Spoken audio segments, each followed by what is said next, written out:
with David McKinney.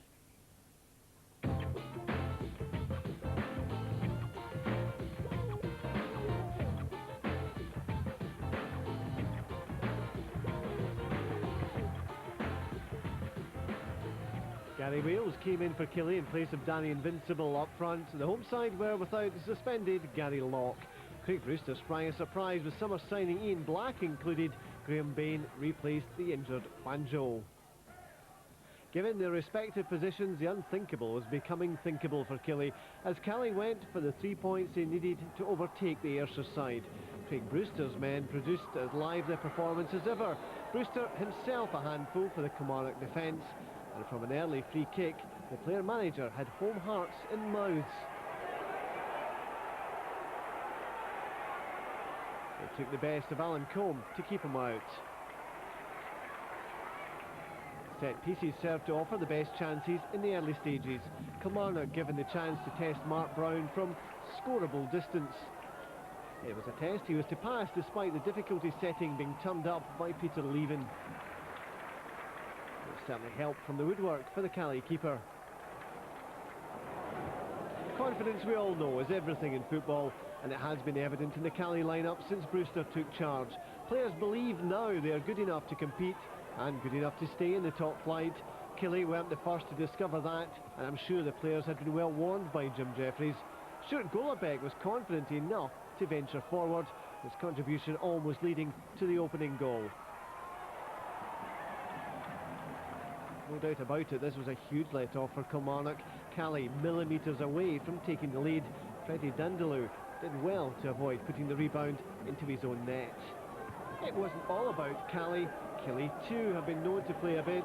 Not bad for the side tipped to provide the first managerial casualty of the season. Jeffries has had a few quiet chuckles about that prediction, although Gary McDonald's effort would have been enough to wipe any smile off his face, and the reactions telling their own story.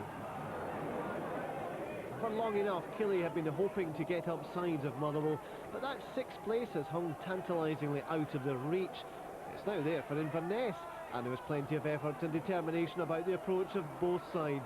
Barry Wilson, dangerous as ever. Brewster was crowded out as he was poised to pounce. Combe spill, the defence did its job in tidying up the mess.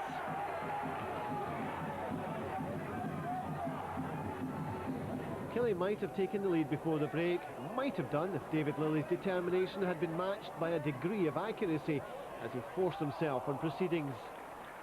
Lilley attacking the ball and probably unlucky not to do better. Brewster by now was sporting a head bandage after suffering a knock, but the injury didn't seem to affect his concentration or his judgment, and his through pass to Wilson was finally judged, the rest of the job taken care of immaculately.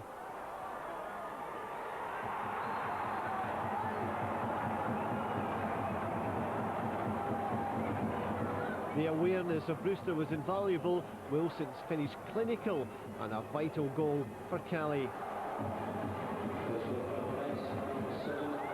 Killie's claims for offside went unheeded. No further invitation required of Wilson.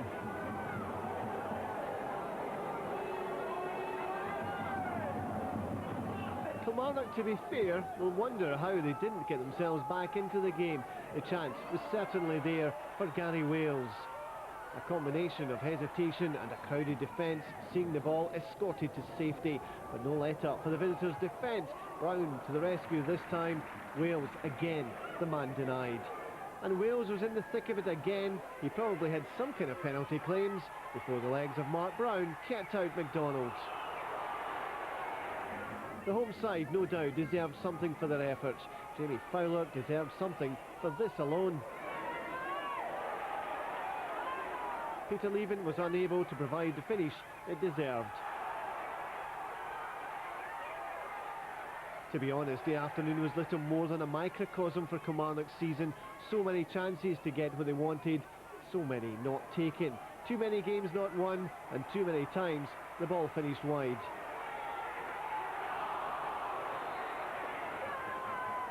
This time, Gary Wales inches away from connecting. Callie's cam build-up almost brought a reward. Brewster was set free, and with only Combe barring his way to goal number 2. Perhaps he's fallible after all. Combe required to keep his eye on the ball for the follow-up.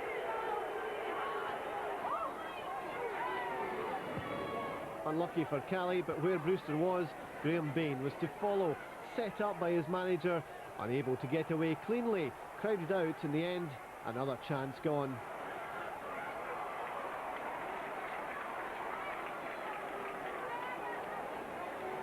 Combe ensured there would be no second goal for the visitors, and although it's unlikely they'll get there, the target for Killie now is 6th place Motherwell, who they face on Tuesday. However, at this rate, there's not many would bet against them.